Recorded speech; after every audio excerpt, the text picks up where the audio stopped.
Welcome to this explainer. Today, we're diving into a site so incredibly ancient, so fundamentally disruptive to our understanding of the past, that it literally shatters our accepted timeline of human history. We're not just looking at some tiny footnote in an archaeology textbook here. We're talking about a profound revelation that completely challenges the sequence of how human civilization even began. Take a second to really think about this. What if absolutely everything we thought we knew about the birth of civilization was just wrong? Hidden beneath a quiet, unassuming hill in southeastern Turkey, there's a place that forces us to ask some massive questions. Who built it? Why was it constructed? And honestly, the most baffling part, how did they pull this off without a single marker of modern technology or settled society? You know what the craziest part is? We almost missed it completely. Back in the 1960s, early surveys totally dismissed the area. Researchers literally walked right over it, looked at the tops of some limestone slabs poking out of the dirt, and just brushed the whole thing off as an old medieval graveyard. It just sat there, completely ignored, until a German archaeologist named Klaus Schmidt showed up in 1994 and decided to take a closer look. And boy, was he glad he did. As Schmidt's team started peeling back the layers of earth, they were left speechless. They realized right away this was not your standard dig. They weren't unearthing a medieval cemetery or even a typical Bronze Age village. They were uncovering something so monumental, so totally unprecedented, that it was going to demand a complete rewrite of human history. To really grasp why this discovery sent absolute shockwaves through the archaeological community, we have to talk about its age. We're talking about anchoring the ancient world in deep, deep time. But how do researchers actually know how old it is? How do you prove a pile of stones predates almost everything else we consider ancient? Well, the answer lies in radiocarbon dating. Basically, it's a scientific method used to figure out the exact age of objects that contain organic material. By testing the organic matter found right next to these massive stones, things like tools, bones, and charcoal left behind by the builders, scientists could anchor this structure in a time period that absolutely shouldn't have been capable of monumental architecture. And when those results came back, they revealed a staggering number, 11,600. That's right, Göbekli Tepe is approximately 11,600 years old. Just take a second and let that sink in. Normally, when we think of ancient history, our brains jump to the Romans, or the Greeks, or maybe the Egyptians. But this number, it completely resets the scale of human ambition. To put that massive timeline into perspective, think about Stonehenge. That's about 4,500 years old. The Great Egyptian Pyramids, roughly 4,700 years old. Even the Mesopotamian civilization, which we always call the cradle of civilization, sits at about 5,500 years ago. Göbekli Tepe was already incredibly ancient history long before the pyramids or Stonehenge were even a glimmer of an idea. But it isn't just that impossible age that makes Göbekli Tepe so fascinating. It's what these people actually managed to build. We are looking at genuine masterpieces in stone that absolutely defy logic for the era they were created in. The site is made up of these enormous circular arrangements. And standing right in the middle of these circles are staggering, multi-ton, T-shaped limestone pillars. Some of these things tower up to 18 feet tall and weigh several tons. They were carefully carved right out of the nearby bedrock and then maneuvered into these highly organized, deliberate circular spaces. And the crazy thing is, they didn't just leave these pillars blank. They covered them with this vivid, almost terrifying menagerie of creatures.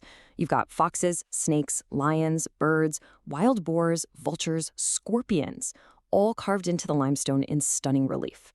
Experts are actually still debating what these wild animals represented. Were they mythic guardians? Was it some kind of warning? Or maybe part of a super complex religious narrative?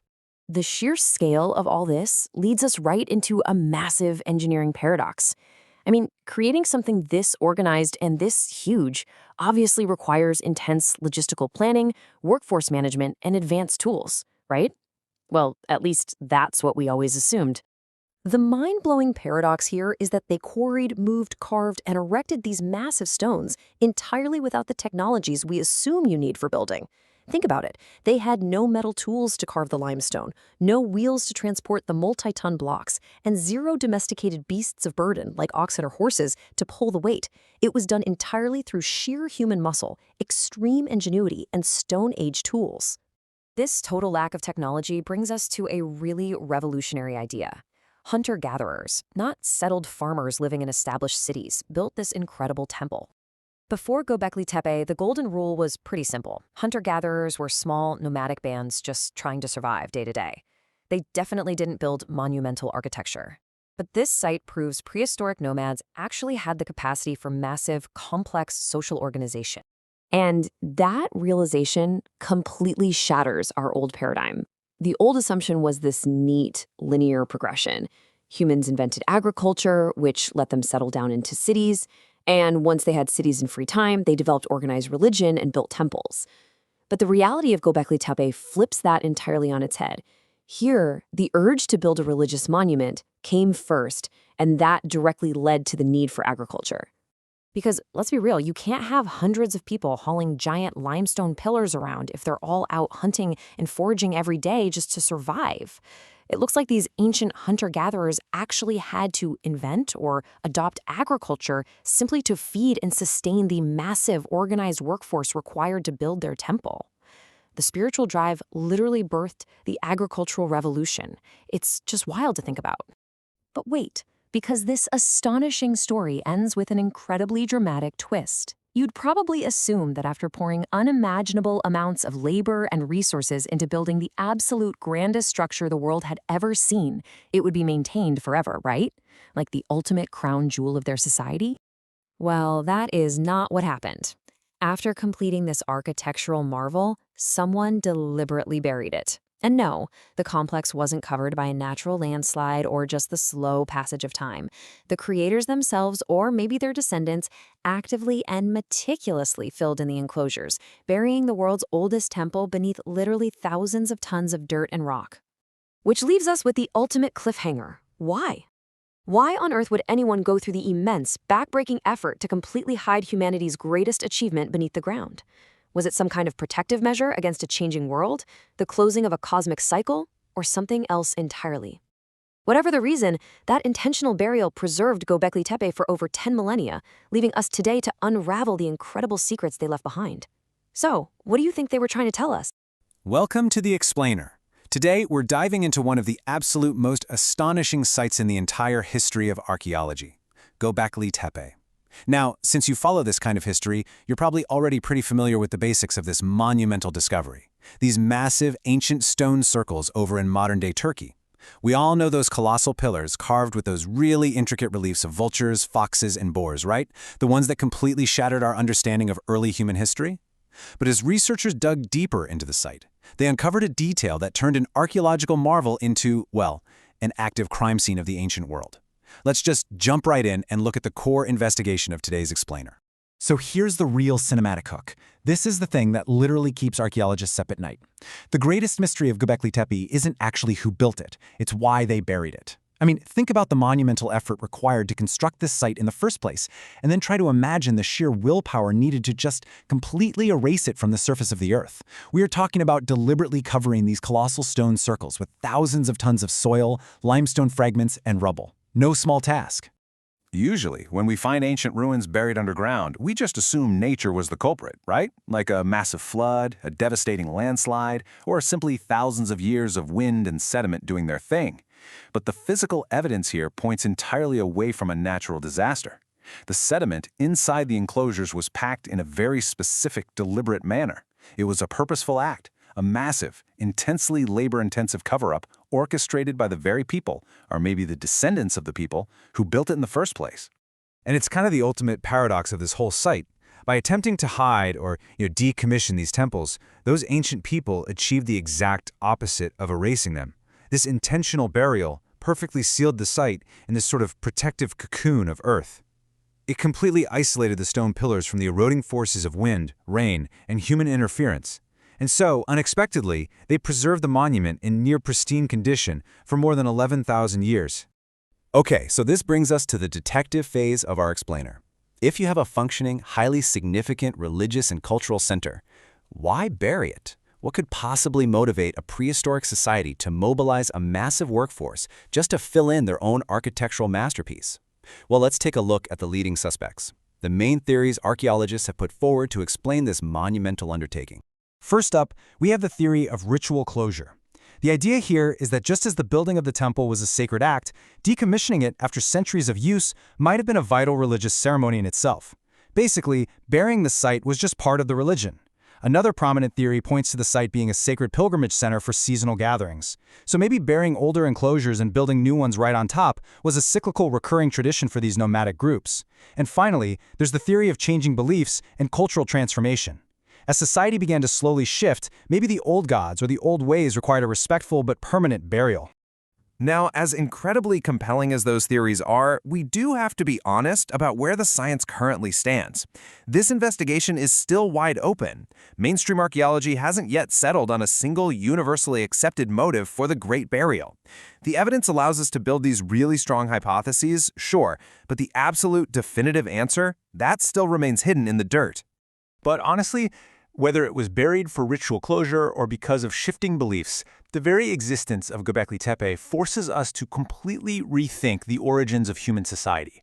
For decades, the textbooks told a very specific, linear story about how human beings went from wandering hunter-gatherers to civilized city dwellers. Well, Göbekli Tepe basically took that textbook and threw it right out the window. To put into perspective just how massive this shift is, think about how we used to view history. Before this discovery, the consensus was that humanity invented agriculture first, which allowed us to settle down into permanent cities, which then finally gave us the free time and resources to invent complex religion and build temples. Göbekli Tepe flips this entirely upside down. We now see that over 11,000 years ago, complex religion and shared beliefs united people first. They gathered to build these massive temples way before they even knew how to farm. In fact, the pressing need to feed the massive workforce at this gathering place may have actually driven the invention of agriculture, which eventually led to those permanent cities. It's a total reversal. Of course, whenever you have a discovery this profound that literally rewrites history, it naturally sparks some intense debate. And in our digital age, that debate pretty much immediately fractures into two distinct camps. As an explainer of the source material, it's really important we look at how this intense clash between popular internet speculation and rigorous archaeological science plays out regarding the origins of this site. On one side, we have the famous internet myths. You've definitely seen these: extraterrestrial intervention, lost advanced civilizations like Atlantis, or the use of ancient super technology. These theories argue that primitive hunter-gatherers just couldn't possibly have achieved this alone. On the flip side, mainstream archaeology focuses strictly on extraordinary early human achievement and evidence-based excavations. The scientific community relies neutrally on the tool marks, the refuse pits, and the sediment layers to build their understanding factually. And the thing is, mainstream archaeologists reject the sci-fi claims not because they lack imagination, but simply because the actual, proven capabilities of these early humans are already profoundly impressive. We really don't need to invent outside intervention to make the story of Göbekli Tepe fascinating. The real evidence, the fact that groups of prehistoric hunter-gatherers could actually organize, carve massive limestone pillars with basic flint tools, and execute highly complex engineering and deliberate burials, is extraordinary all on its own. Which actually brings us to what might be the absolute most exciting part of this entire explainer: the current state of the archaeological investigation. Because despite everything we've just discussed, all those paradigm shifts and monumental discoveries, we are literally just scratching the surface here. Get this. The staggering reality of Göbekli Tepe is that through ground-penetrating radar and ongoing surveys, researchers estimate we have only excavated about 5% of the site. Just 5%. A massive 95% remains safely tucked away underground, exactly where its builders left it 11,000 years ago. Dozens more circular enclosures and hundreds more pillars are just resting in the dark down there, waiting to be uncovered. And because the vast majority of the site is still buried, our understanding of Göbekli Tepe, and really early humanity itself, is constantly evolving. Every new layer they uncover, every single new pillar they dust off, has the potential to introduce a totally new piece to the puzzle. The theories we discussed today might be confirmed tomorrow, or they might be replaced by something even more incredible as excavations continue over the coming decades. Long before history was written, humanity was already capable of astonishing achievements. Göbekli Tepe reminds us that the greatest mysteries are often not about what we know, but about how much we have yet to discover. What else is waiting in the dark beneath our feet, ready to rewrite our history once again? Thanks for joining us on The Explainer.